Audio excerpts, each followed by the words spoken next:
Hi boys and girls, I wanted to share with you what I did just a few moments ago, kind of on the spur of the moment, as I was reconnecting my keyboard to the new place where my computer is. I thought to myself, since I broke the feet over a year and a half ago to my keyboard, the stock feet that were really thin and just, crap, my keyboard's been sitting flat and a little too low in the rear with just the standard plastic raised plastic surface there to keep it off of the desk. Well, it kind of prevents me from putting wires underneath and stuff like that. And not to mention, that hits the desk every time I type.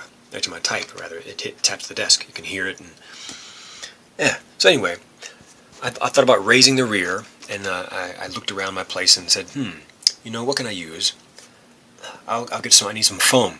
I had a whole stock of these earplugs that I purchased quite a long time ago, maybe 4 years ago, that are really useless as earplugs when you squeeze them. And I do believe that some hotels use these for their guests, some nicer hotels. These suck. You can't squeeze them and get them in your ear. They don't stay squeezed long enough. The better kind are these. You squeeze them, and because they're memory foam, look at that. It stays. You can get that in your ear. By the time it expands, it's in your ear and it takes away all the sound. But these aren't good. These aren't good for this application because they're too soft.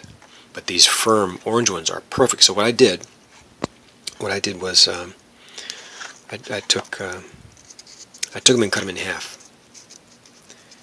And this video is really awful. I apologize, but you take that cylinder, and you cut it in half, and you end up with these pieces.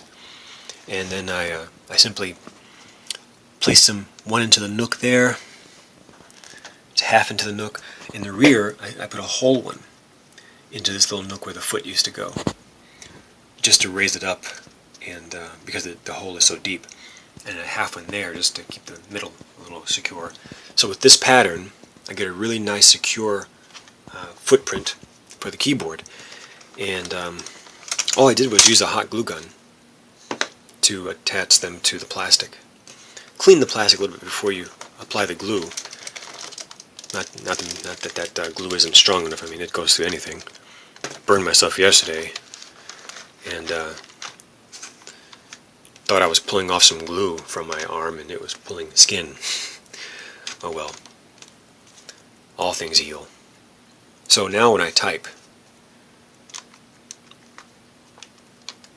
there's seriously no sound at all. It absorbs all the shock from me striking the keyboard. It's absolutely fantastic. It's almost like touching you see it give? Can't really see it give, can you?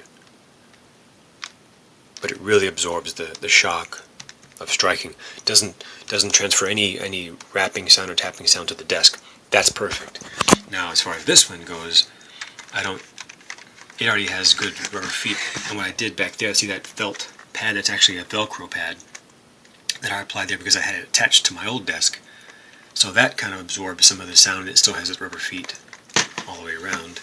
It doesn't need to be elevated at all. But I don't want to raise that too much because I don't want my hand up here. It's hard enough as it is, like that. Nice little arch though. It's a good pad. I prefer this one over the SciTech or any other brand. And this one, though it slides a little bit, I can't afford to have this up like that. Well, actually, that's not too bad when I come to think about it. But that might not be a bad idea. Maybe I will lift the front, put some half grommets on there. So anyway, I wanted to share that with you. You can do anything with a hot glue gun and some creativity. So have at it and maybe share your ideas with me. Ciao.